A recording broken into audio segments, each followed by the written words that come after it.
మన నగరాలు పట్టణాలు ప్రగతి బాట పట్టాలంటే బీజేపీని గెలిపించండి. కేంద్ర ప్రభుత్వ సహకారంతో మున్సిపాలిటీలు, కార్పొరేషన్ల సమగ్రాభివృద్ధి. ఇది తెలంగాణ ప్రజలకు మోదీ గ్యారంటీ. కమలం గుర్తుకే మన ఓటు.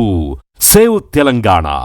Vote for BJP. కానీ ఎక్కువ పోటీ బీజేపీ కాంగ్రెస్ మధ్యలో ఉండొచ్చు అనుకుంటే ఇక్కడ అభివృద్ధి పరంగా చూసినట్లయితే సెంట్రల్ ఫండ్స్ ఏ వచ్చినాయో వాటి నుంచి డెవలప్మెంట్స్ ఎక్కువైనాయి. ఇండిపెండెంట్ల పాత్ర నామమాత్రంగా ఉండొచ్చు అనుకుంటున్నాం. లోకల్ ఎలక్షన్స్ నేపథ్యంలో మనం వనపర్తి జిల్లాలో ఉన్నాం. లోకల్ పల్స్ తెలుసుకోవడానికి 29వ వార్డులో ఉన్నారు మనతో పాటు ఇక్కడి ఈ ప్రాంత ప్రజలు. మాట్లాడదాం వాళ్ళతో. సార్, పార్టీల ప్రచారం చాలా హోరుగా జరుగుతుంది. ఏ వార్డులోకి వెళ్ళినా 2-3 పార్టీలు తప్పకుండా, ఇండిపెండెంట్ కూడా స్ట్రాంగ్ గా కనబడుతున్నారు. ఎవరికి ఓటు వేస్తే సమస్యలు తీరుతాయనే నమ్మకం మీకుంది? అంటే ఇక్కడ వనపర్తిలో ఉన్న పరిస్థితిని బట్టి ఏంటంటే ఒక వార్డులో ఒక పార్టీ ఉంది కాబట్టి అన్ని వార్డులలో అదే ఉంటుంది అనేది లేదు. మిక్స్డ్ పోలరైజేషన్ ఉన్నది. ఇప్పుడు వనపర్తిలో పాత ఏరియాల్లో ఒక వాతావరణం ఉంటుంది, ఇక్కడ కొత్త బస్తీలు, ఈ మైగ్రేటెడ్ పీపుల్ ఉన్న ఏరియాలో ఒక వాతావరణం ఉంటుంది. మేము అనుకోవడం ఈసారి టీఆర్ఎస్ కొద్దిగా వీక్గా కనబడుతున్నట్టున్నది అక్కడ రాష్ట్రంలో కానీ కేంద్రంలో లేకపోవడం వల్ల. అంటే ఉంది, కార్యకర్తలు ఉన్నారు, వాళ్ళ బలం కూడా ఉంది. కానీ ఎక్కువ పోటీ బీజేపీ కాంగ్రెస్ మధ్యలో ఉండొచ్చు అనుకుంటున్నాను. బీజేపీ కూడా ఇక్కడ బలంగా ఉందంటారు? బలంగా ఉంది. గతంలో కూడా బీజేపీ ఇక్కడ వైస్ చైర్మన్ అలాంటి పదవులు చేశారు కాబట్టి ఉండవచ్చు. ఎందుకంటే కేంద్రం నుంచి కూడా ఇక్కడ నిధులు అవి వచ్చినాయి. ఇక్కడ లోకల్ ఎమ్మెల్యే ఉన్నాడు కాబట్టి కాంగ్రెస్ ఒక పట్టు అట్లా ఉంది కాబట్టి ఉంటుంది. టీఆర్ఎస్ కూడా ఉంది, లేదని అట్లా అందుకలేదు. ఇప్పుడు కొంచెం మేధావి వర్గం, చదువుకున్న వాళ్ళు ఎవరైనా రూలింగ్ పార్టీ అని ఖరాఖండిగా ఒకటే మాట చెప్తున్నారు. మరి సాక్షాత్తు సీఎం పీక కోసిన రూపాయి లేదు నా దగ్గర అని చెప్పిన పరిస్థితి. మరి డబ్బులు లేవు, అప్పు కూడా ముట్టే పరిస్థితి లేదు ప్రభుత్వం అని ప్రకటించినప్పుడు ప్రభుత్వాన్ని మళ్ళీ సమస్యలు తీరుస్తారు, ఇదే ప్రభుత్వం త్రూ మనకు సమస్యలు సాల్వ్ అవుతాయి అనే నమ్మకం ఎట్లా పెట్టుకుంటున్నారు? అంటే ఇక్కడ అభివృద్ధి పరంగా చూసినట్లయితే రియల్ ఫ్యాక్ట్ గా సెంట్రల్ ఫండ్స్ ఏ వచ్చినాయో వాటి నుంచి డెవలప్మెంట్స్ ఎక్కువైనాయి. స్టేట్ గవర్నమెంట్ నుంచి వచ్చిన ఫండ్స్ పర్సెంటేజ్ తక్కువ. 20-40% వాళ్ళ కాంట్రిబ్యూషన్ ఏదైనా ఉన్నా కూడా అవి పెండింగ్ బిల్ల కింద ఉన్నాయి కానీ క్లియర్ కాలే. ఇంతకుముందు చేసిన కాంట్రాక్టర్లు వాళ్ళు కూడా చాలా సఫర్ అవుతున్నారు. సో ఇక్కడ అభివృద్ధి పరంగా ఫండ్స్ చూస్తే ఇప్పుడు ఎలక్షన్ పెడుతున్నదే సెంట్రల్ నుంచి రావాల్సిన ఫండ్స్, పెండింగ్ రావాల్సిన వాటి కోసమే ఎలక్షన్ పెడుతున్నారు. ఇప్పుడు సర్పంచ్ ఎలక్షన్స్ కూడా 3000 crores సెంట్రల్లో ఎన్ఆర్జీఎస్ అలాంటివి రావాల్సిన వాటి కోసమే ఎలక్షన్ పెట్టారు. ఇక్కడ మున్సిపాలిటీలకు కూడా అంతే, కేంద్రం నుంచి రావాల్సిన నిధులు రావట్లేదు కాబట్టి ఇక్కడ పరిపాలన ఉంటేనే, కౌన్సిలర్లు, చైర్మన్లు ఉంటేనే అవి రిలీజ్ అవుతాయి కాబట్టి పెడుతున్నారు. ఇక రాష్ట్ర ప్రభుత్వంలో ఏం లేదన్నది తెలిసింది, ఎందుకంటే వాళ్ళు హామీలు ఇచ్చిండ్రు, అవి ఫుల్ఫిల్ కాలేదు కాబట్టి అక్కడనే అర్థమైపోయింది. మన సర్పంచ్ ఎలక్షన్లలో కూడా పెద్దగా హామీలు ఇచ్చింది ఏం లేదు గ్రామాల్లో, ప్రత్యేకంగా కొత్తగా మనం ఇది చేస్తాం అది చేస్తామని. కానీ క్లీన్ స్వీప్ అయితే చేసిన పరిస్థితి ఉన్నట్లుంది కదా, ఎక్కువ స్థానాలు గెలుచుకున్న పరిస్థితి ఉన్నట్లుంది. ఎక్కువ గెలవడం వేరు, స్వీప్ వేరు. స్వీప్ అంటే మీకు దాదాపు ఇప్పుడు వనపర్తి ఉమ్మడి పాలమూరు జిల్లాలో మున్సిపాలిటీలో 75-80% మున్సిపాలిటీలు వస్తే స్వీప్ కింద లెక్క. ఆ పరిస్థితి ఏం లేదు ప్రస్తుతం.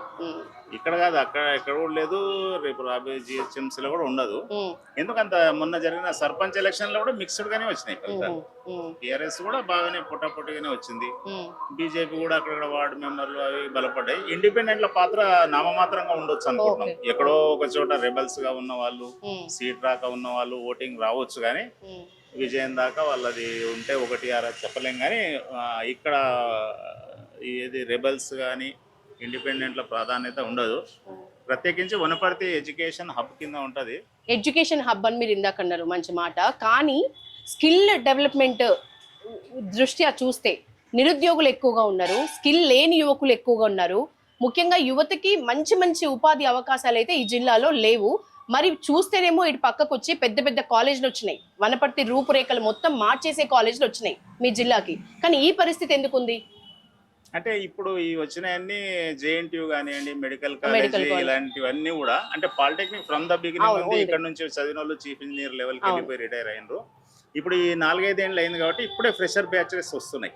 ఇప్పుడిప్పుడే 4th year 5th year అయిపోతున్నారు. కాలేజీలు జేఎన్టీయూ కానీ, మెడికల్ కాలేజ్ కానీ, ఇతర హయ్యర్ కాలేజ్, పీజీ కాలేజీలు కానీ, ఈ మన ఉమెన్స్ కాలేజీలు కానీ వాళ్ళంతా వస్తున్నారు. ఇక్కడే ఒక ప్రశ్ననే, ఏ గవర్నమెంట్ వస్తే ఇక్కడి నుంచి హైదరాబాద్కి వెళ్లే పరిస్థితి లేకుండా ఇక్కడిక్కడే పిల్లలు, పెద్ద కాలేజీలు ఉన్నాయి కాబట్టి ఇక్కడిక్కడే సెటిల్మెంట్ పిల్లలకు ఉంటది, యువతకు ఉంటది అని మీ అభిప్రాయం ఈ 3 ప్రధాన పార్టీలని మాట్లాడుకుంటే? అంటే అట్లా ఒకేసారి డెవలప్మెంట్ 100% మన అప్ టు ది మార్క్ అవుతుందని చెప్పలేము. మీరు ఏ పార్టీని నమ్ముకుంటూ వచ్చిండ్రు మీ జీవితంలో ఇప్పటివరకు ఎక్కువగా?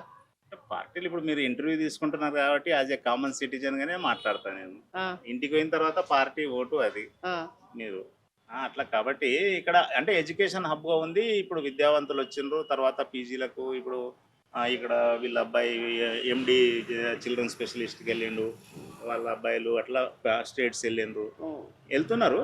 కానీ ఇప్పుడే బాగుంది. కానీ జిల్లాలో ఉమ్మడి జిల్లాలు చూస్తే వనపర్తి ముందు వరుసలో ఉంది. ఎడ్యుకేషన్ వెళ్తుంది. నెక్స్ట్ మీరు అన్నట్లు ఫుల్ ప్లెడ్జ్లో ఇక్కడ కావాలి యూనివర్సిటీలో అంటే ఇప్పుడు జిల్లాలని డివిజన్స్ అయిపోయినాయి. అవును. కాబట్టి ఒక జిల్లాగా చిన్న ఈ ఉన్న 19 మండలాలకు 17 మండలాలకు అన్ని ఏర్పాటు చేయడం ప్రతి జిల్లాలో కష్టం. ఓకే.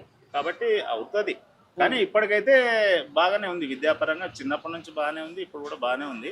ఎమ్మెల్యే గురించి 2 మాటల్లో చెప్పమంటే ఏం చెప్తారు? సమస్యల విషయం ఆయన దృష్టికి తీసుకెళ్ళినప్పుడు కానీ, పట్టించుకునే విధానం కానీ, మీ ఎమ్మెల్యే గురించి మాట్లాడమంటే? ఎమ్మెల్యే ఏది కాదన్నాడు, అన్ని అవునంటాడు. కానీ ఆయన పరిధిలో ఎంతవరకు ఏం చేయాలనో అవే చేయగలుగుతాడు. ఇప్పుడు స్టేట్ లెవెల్ నుంచి రావాల్సిన ఫండ్స్ ఉంటాయి, వాటిని మొత్తం అందరికి స్టేట్ అలొకేషన్ లో ఎట్లా ఉంటుందో ఆ ప్రకారంగానే ఉంటది కదా. ఈయన కోసం సపరేట్ గా ఇవ్వడం అట్లా ఉండదు.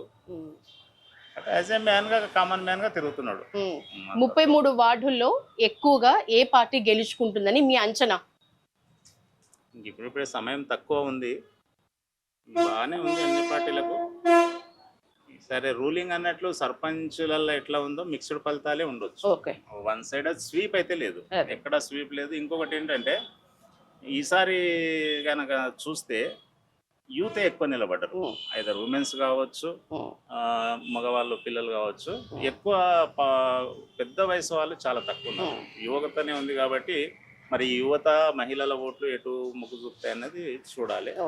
పట్టణాల్లో ఓటర్లు గ్రామాలలో కాకుండా కొంత బీజేపీ వైపు కూడా ఉంటారు. వనపర్తి జిల్లా వాసిగా ఇంకా వనపర్తి ఏ రూపంలో ఏ స్థాయిలో డెవలప్మెంట్ అవసరం ఉంది వనపర్తి జిల్లాకి? ఇక్కడ మనకు కృష్ణా రివర్ ఒకటి ఉంది బెల్ట్, నెక్స్ట్ మైన్స్ ఉన్నాయని చాలా రోజుల నుంచి వస్తుంది. కానీ ఆ మైనింగ్ ఒకటి డెవలప్ కాలే. అది చాలా వాల్యుబుల్, గోల్డ్ కంటే ఎక్కువ ఉన్న యురేనియం అలాంటివి ఉన్నాయి అని అంటున్నారు. అలాంటివి డెవలప్ చేస్తే ఇంకా మనం రిచ్గా వెళ్ళొచ్చు అని అనుకుంటున్నాం.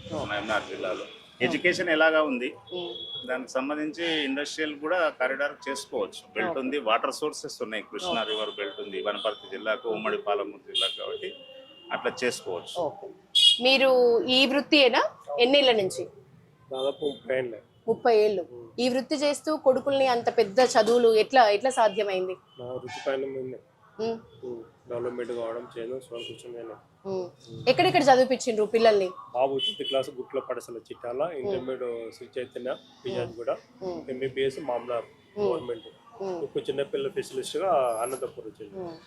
ఎట్లా అనిపిస్తుంది? మీ లైఫ్ మొత్తం సాక్రిఫైస్ చేస్తే పిల్లలు అయితే మంచి పొజిషన్ లో ఉన్న పరిస్థితి, మా వృత్తి మీద ఆధారపడకూడదు అనే ఉద్దేశంగా మా పిల్లలకు చదివించడం అయింది. మరి ఎట్లా తరతరాలు అన్ని తరాలు ఇట్లనే అనుకుంటే మీ వాళ్ళు నెక్స్ట్ తరం ఎట్లా వస్తుంది? వాళ్ళకి చదువు అబ్బింది, ఆ లెక్కల ప్రొసీడ్ అయ్యి ముందుకు పంపించినాం.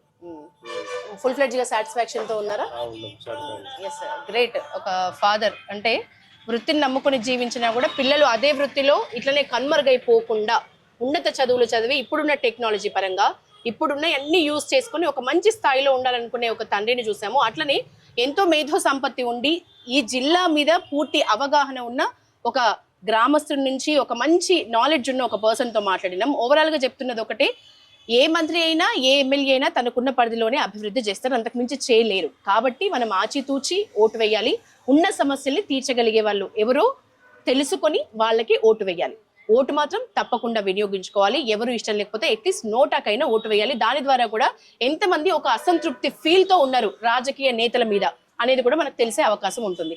ఇది ఓవరాల్ గా మనం జిల్లా వ్యాప్తంగా ఒక గ్రౌండ్ రిపోర్ట్ పబ్లిక్ పర్ల్స్ తీసుకుంటే మనకి ఈరోజు టఫ్ వార్ నడుస్తోంది. అక్కడక్కడ బీజేపీ కనిపిస్తోంది, వినిపిస్తోంది. ఎక్కువ హోరు మాత్రం కాంగ్రెస్ బీఆర్ఎస్ మధ్య నడుస్తోంది. కొన్ని చోట్ల ఇండిపెండెంట్స్ కూడా అంతే స్ట్రాంగ్ ఫైట్ ఇస్తున్నారు. చూడాలి జస్ట్ వారం రోజుల్లో ఎవరి జాతకం ఎలా ఉంటుంది, ప్రజలు ఎక్కువ మంది ఏ పార్టీని నమ్ముకున్నారు తెలిసే పరిస్థితి మనకు కనిపిస్తుంది. ఓవరాల్ గా ఇది మనకి పబ్లిక్ పల్స్ ఈ రోజు వనపర్తి నియోజకవర్గానికి సంబంధించి. కెమెరామెన్ మోహిత్ తో యశోద, పల్లవి.